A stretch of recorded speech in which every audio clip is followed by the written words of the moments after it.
Olá, seja muito bem-vindo aqui ao nosso 14º dia da reflexão do livro Uma Vida com Propósitos. E hoje a gente está encerrando um ciclo que é o primeiro propósito da nossa vida, que é agradar a Deus. Eu até escrevi aqui, ó, aqui em cima aqui tá escrito agradar a Deus, né? Uma vida com propósitos, ó. E aí a gente vai finalizar este dia com algo que vai acontecer com todo mundo. Se não aconteceu com você uma vez só, não preocupa, vai acontecer, porque o normal é que a gente tenha essa sensação durante vários momentos da nossa vida. Eu já senti isso, e o que a gente faz com isso determina se a gente consegue ou não agradar a Deus e o fim que a gente vai ter. E o tema do dia de hoje é quando Deus parece distante. Esse parece distante tá até em caixa alta aqui, porque tem momentos que a gente sente que parece que Deus não tá nem aí pra nós, né? E é isso que o livro vem tratar conosco hoje com muita sabedoria, muita clareza, para a gente entender que sim, às vezes vai parecer que Deus está distante, mas e aí? O que fazer com esse Deus distante? Né? Um Deus que parece surdo, que o silêncio dele é ensurdecedor, assim, né? E traz-nos um versículo para abrir toda essa reflexão que está lá em Isaías 8:17, que fala assim: Ele se escondeu do seu povo, mas eu confio nele e nele ponho minha esperança. Já começa a esclarecer pra gente o que fazer quando parece que Deus não tá ouvindo a gente, não tá se importando com a gente, né? E de cara eu já pensei assim, eu preciso amar a Deus mesmo quando parece que ele não está me amando, né? Porque a gente fica assim, cabisbaixo. E nesses momentos de tamanha provação, a nossa fé é posta em xeque, né? É isso mesmo?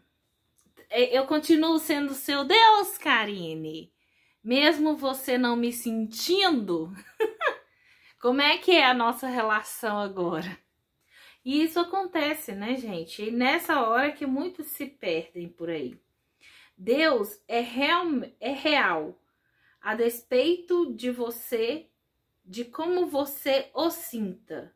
Então, assim, adorar a Deus quando as coisas estão indo muito bem é muito fácil, né? Porque ele tá pondo tudo nos lugares, os pingos estão todos em cima dos is, cada vírgula ali na sua respirada. E agora quando a coisa entra em desordem, como é que fica? A mais profunda adoração é louvar a Deus a despeito da sua dor, amá-lo quando ele parece distante. Eu sempre fui meio que o oposto, assim, que quando eu tô desolada eu corro pra igreja. Eu lembro, ontem eu tava lembrando disso, que eu fui na igreja de Santo Antônio, né? Aí eu tava lembrando um dia que eu me senti assim, perdida, e que eu fui, que tinha encontrão de crisma, e eu fui, e eu sentei no primeiro banco, que ninguém gosta de sentar no primeiro banco mesmo, eu sentei lá e eu não conseguia parar de chorar, eu chorava, olhando para aquela imagem, o ícone do Cristo que tem no fundo, né, divino, e aquilo ali me queimava por dentro, parecia que eu tinha comido pimenta mesmo, tava doendo, ardendo assim, eu tava desolada, e eu corri pra igreja. E eu faço isso de vez em quando, assim. E tem gente que faz o oposto, né? Enfia a cara na cachaça, vai fazer coisa errada, né? Este aparente distanciamento de Deus da gente tem alguns nomes que alguns crentes deram e que definem muito bem, né? O primeiro citado aqui pelo livro é São João da Cruz. Eu gosto muito de São João da Cruz, né? São João viveu na época de Santa Clara, E não há um santo da igreja, gente, que não tenha passado por uma imensa escuridão. Ele relata da seguinte forma, ó. Noite escura da alma, uma noite que não tem fim. Aí tem um outro crente, que esse é crente protestante mesmo, que chamou essa ausência de Deus de mistério da noite. Por quê? Porque a noite é escura, né? Outros mencionam como um inverno do coração. A Santa Teresa, que é a padroeira daqui, ela fala que ela viveu 40 anos nas trevas. Olha que pesado. Sentir que parece que Deus não tá perto. Era santa, né, gente? Santa Teresa de Calcutá, olha tudo que ela fez. E assim, meio que ver tudo aquilo que ela via, aquele tanto de pessoas sofrendo, morrendo, a míngua da sociedade ali mesmo no chão. As crianças abandonadas, aquilo para ela era uma dor que era as trevas, o afastamento de Deus. E mesmo assim, essas pessoas ainda encontraram prazer em Deus, que é difícil, né? Quando a gente tá desolado, encontrar prazer em Deus, na palavra de Deus, é muito difícil. E todos nós passamos por isso, todos, sem exceção nenhuma. Davi, que foi o homem segundo o coração de Deus, passou por isso. Então pensa bem, o próprio Deus fala que aquele homem é segundo o seu coração, né? Tem um coração que agrada a ele, mesmo ele se sentiu em noites escuras. E você acha que você não vai passar por isso? Vai passar. E como Davi reagiu e como Jó reagiu, fala pra gente, ensina pra gente como nós devemos reagir também. Porque o fim deles é muito legal, que não existe o fim. E o fim aqui terreno, né? É muito legal. Mas olha aqui, o que Davi falou.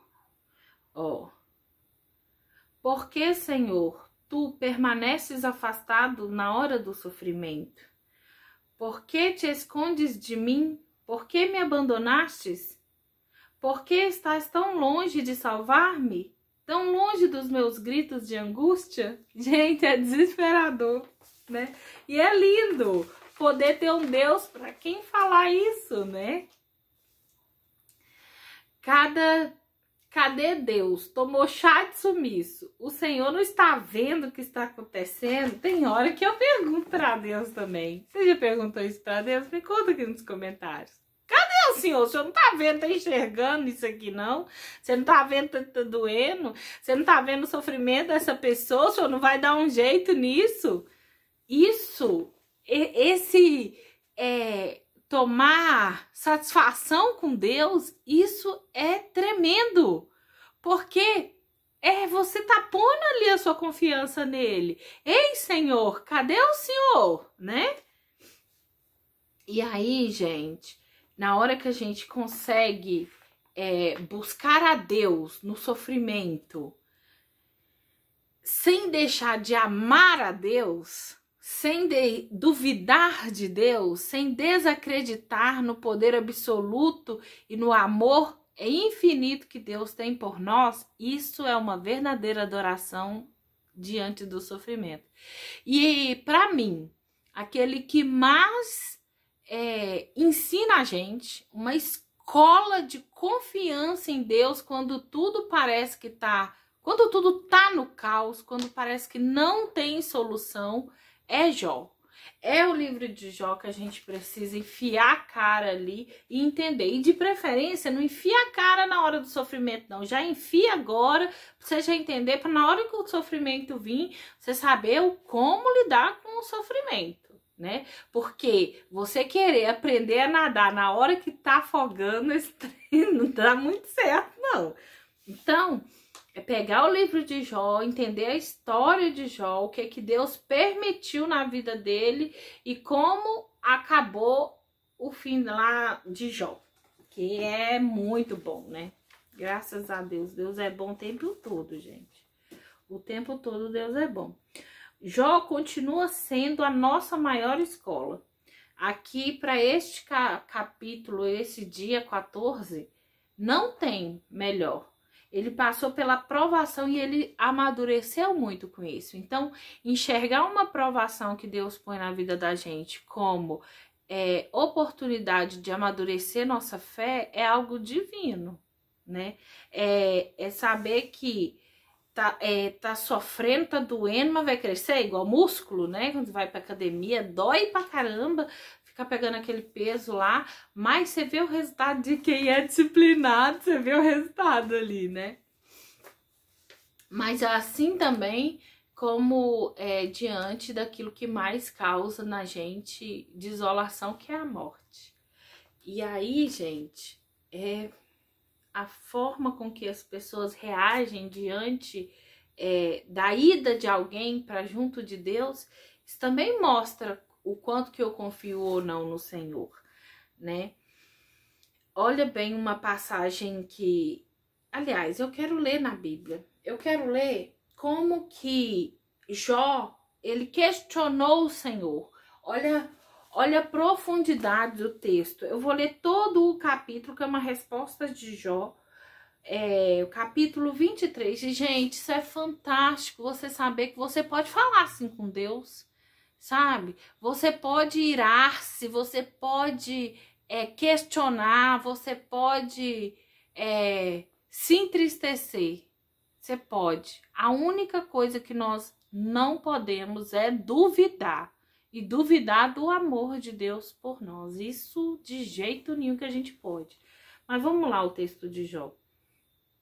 Então Jó respondeu: ainda hoje me queixo e me revolto, porque a mão de Deus agrava aos meus gemidos. Oxalá eu soubesse como encontrá-lo, como chegar até o seu tribunal. Diante dele eu apresentaria minha causa, e com a boca cheia de argumentos, eu saberia finalmente com que palavras ele me replica, e compreenderia o que ele me diz. Será que ele usaria de violência comigo? Não importa. Ele ao menos teria que me escutar.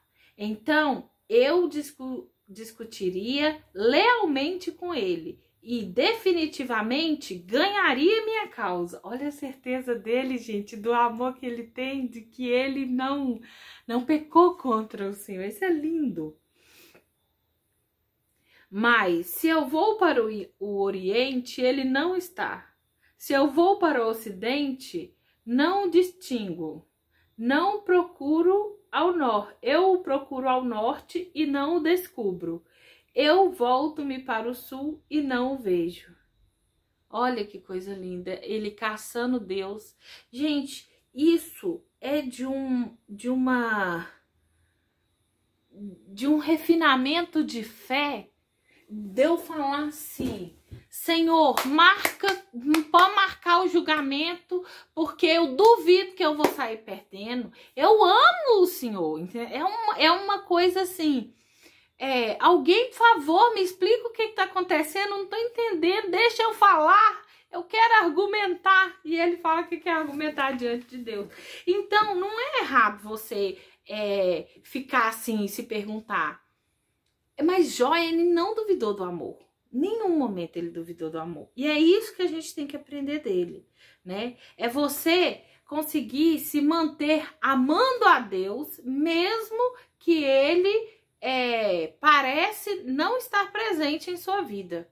Parece que ele deu uma sumida. E de vez em quando ele dá uma sumida, porque é provação de fé. E é isso mesmo que Jó ensina a gente, né? E de verdade, você pode reclamar, questionar, irar-se, mas não pode nem por um momento duvidar do amor de Deus, do Deus que te criou, da presença. A presença de Deus, ela é um fato. Que Deus está presente, isso é fato. Isso não é suposição, mas olha bem que coisa interessante que está escrito aqui. A onipresença de Deus e a manifestação da sua presença são coisas diferentes. E a gente precisa entender isso. Uma é fato, a outra frequentemente uma sensação. Então, a presença de Deus, a onipresença, Deus está presente em todo o tempo, em todos os momentos, é fato.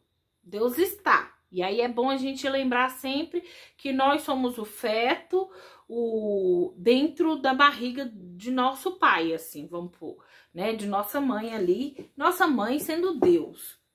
Então, eu estou o tempo inteiro em Deus. Não existe eu fora de Deus, eu estou dentro de Deus. Isso é fato. Deus está em todos os lugares. Agora, eu senti a presença de Deus, aí não precisa, nem sempre isso vai acontecer. Porque é um estado assim. Quando ele ainda relata que quando você é crente pré-convertido, Deus dá a oportunidade de você sentir a presença dele, né? Então, perceber a presença dele. Mas quando você vai amadurecendo, a sua fé é provada se você vai continuar amando a ele, mesmo sem sentir a presença dele.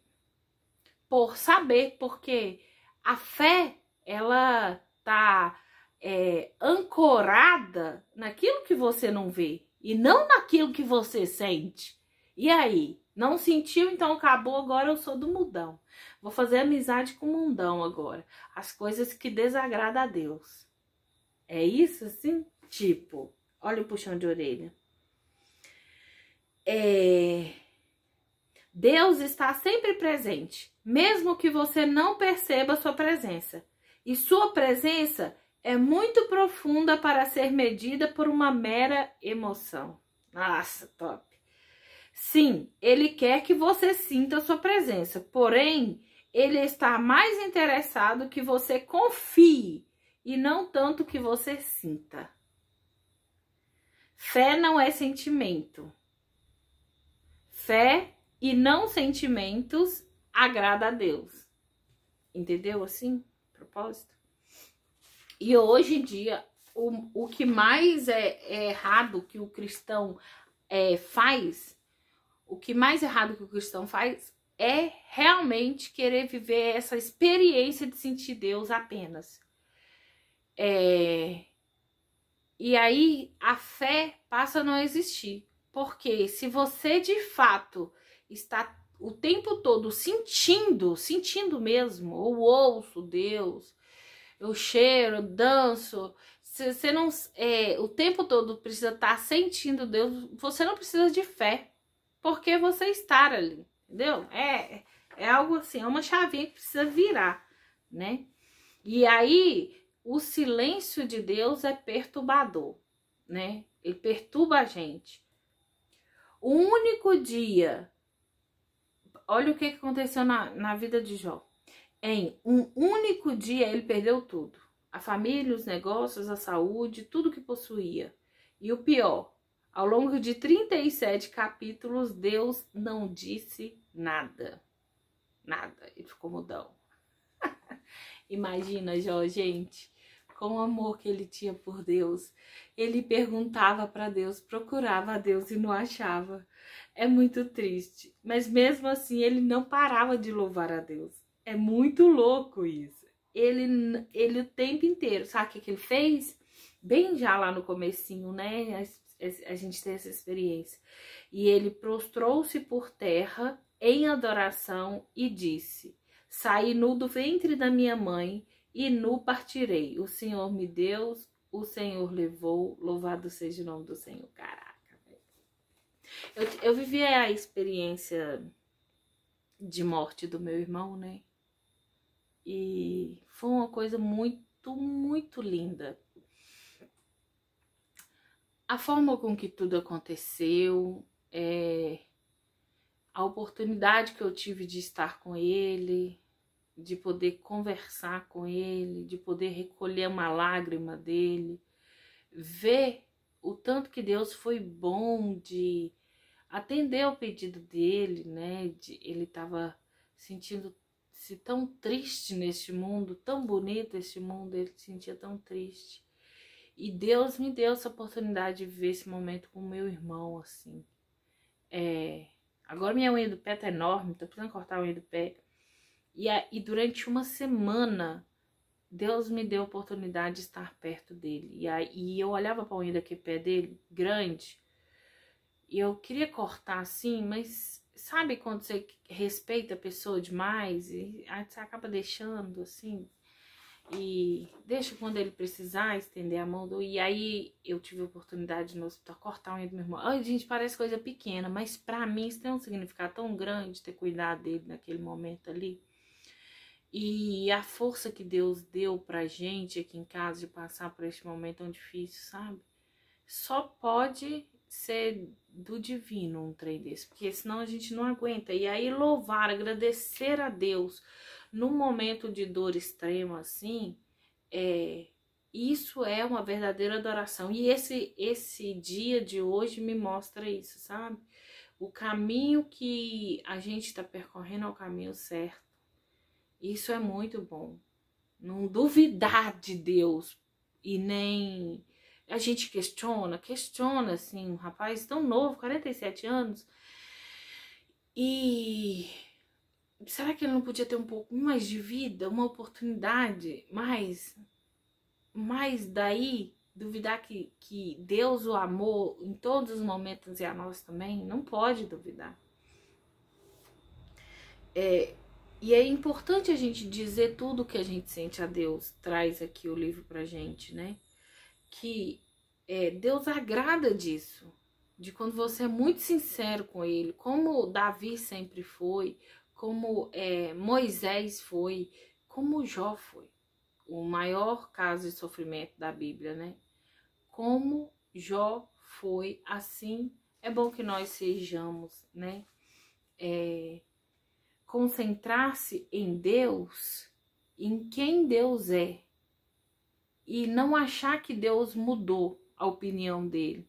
Deus tem promessas maravilhosas para nós. Ele não vai mudar a opinião dele, ele é imutável. Por mais que ele quisesse destruir a raça humana, que ele tenha se arrependido profundamente de ver o caos que o homem, né? Como ele ouviu de verdade o inimigo e se tornou uma raça triste, né? De ver uma criação. Ele não acabou com tudo, e a gente viu na história de Noé ele refazendo toda uma humanidade a partir de Noé. E depois ele viu que a gente não prestou. Eu gostei demais quando eu li este capítulo da vida de Noé, né? Que fala assim... E Deus viu que o homem não tem jeito mesmo, mas ele prometeu que nunca mais ia destruir a raça humana. Aí tá certo, né? Até ele viu que a gente é meio perdido, assim, que tem que, né... tem que amar a gente, porque a gente é meio perdido, mas ele ama.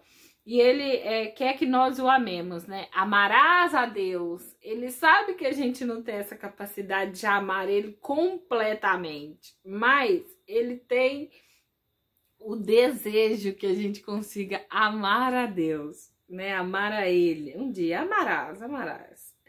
E aí, no meio da angústia, Jó consegue falar que Deus é bom e amoroso, Deus é todo poderoso, Deus repara em cada detalhe da minha vida, Ele está no controle, Ele tem um plano para a minha vida, Ele vai me salvar. Adoro. Então, confiar nele, confiar nas promessas dele. Confie que Deus cumprirá suas promessas. Na Bíblia tem mais de 8.000 promessas para nós, mais de 8.000. E eu não sei todas não. Quem sabe um dia eu pego uma por uma para poder estudar, meditar que promessas são essas. Mas enfim, ele há de cumprir cada uma delas. Deus não é homem para não cumprir a sua palavra. E olha, quando tu se sentires assim, abandonada por Deus, lembra da cruz. Lembra de Jesus. Jesus, ele teve todos os sentimentos, ele passou por todas as sensações humanas, a não ser o pecado. A única coisa que Deus não sentiu foi o ato de desagradar a Deus. Mas no alto da cruz, ele fala assim: Senhor, Senhor, por que me abandonastes? Ele se sentiu abandonado, mas ele não deixou de confiar em Deus só porque ele constatou que tinha sido abandonado. Ele chegou a esta conclusão de abandono. E de fato, se Deus estivesse ali assim muito próximo, Deus não deixaria. Então ele precisou sim se afastar, mas ele estava olhando de longe, né? E ele não deixou de fazer o que tinha de fazer por nós. Ele sabia que era para nos redimir, para fazer a gente voltar a casa. Este foi o preço de sangue. E todo o sangue de Cristo foi derramado naquela cruz, até que saiu só água do corpo dele. E com este sangue ele comprou a mim e a você. E só por isso a gente já devia louvar, adorar a Deus e amá-lo, só pelo fato de ter nos tirado da morte, nos dado a vida através da morte do filho dele, da ressurreição do filho dele. Ele nos devolve isso. E aí, gente, a gente precisa lembrar do que Deus fez por nós todo o tempo. Todo o tempo. Nós vamos passar por isto e continuar confiando em Deus, diante de todas as nossas dificuldades, né? Diante da tristeza do meu coração de não ter um marido hoje, né? Porque minha vida inteira eu quis ter família e eu nunca tive. Então, é confiar em Deus mesmo diante de um possível desapontamento com Ele, né? Fala, meu Deus, você vai olhar pra mim é quando, né? Não é possível. Vamos lá. Um tema pra gente refletir, né? A partir da hora que a gente tá pensando nesse propósito. Lembrando que este primeiro propósito nós fomos planejados por Deus. Nós não saímos do acaso. E aí, como agradar a Deus a partir daí? Tem que ser o propósito da minha vida e da sua. O primeiro propósito, sempre agradar a Deus. E aí, um tema para refletir no dia de hoje: Deus é real, a despeito de como você se sente. Independente de como você se sente, Deus é real e Ele está. Ele está. Ele é e Ele está. Um versículo para memorizar. Deus mesmo disse: nunca os deixarei e jamais os abandonarei. Está em Hebreus 13, versículo 5. Ele não abandona, hein? Uma pergunta para eu meditar: como me concentrar na presença de Deus, especialmente quando Ele parece estar tão distante? E este fecha o primeiro propósito da nossa vida. E no dia 15 a gente já chega com o segundo propósito. Então te espero aqui amanhã. Se não se inscreveu no canal, se inscreve aqui. E se gostou desse vídeo, compartilha com alguém ou dá like, faz alguma coisa. Mostra aí que você gostou do vídeo, mesmo eu sendo meia louca assim. Que eu te espero aqui amanhã. Ou daqui a pouco, né? Se você for ver o próximo vídeo logo em seguida. Tchau!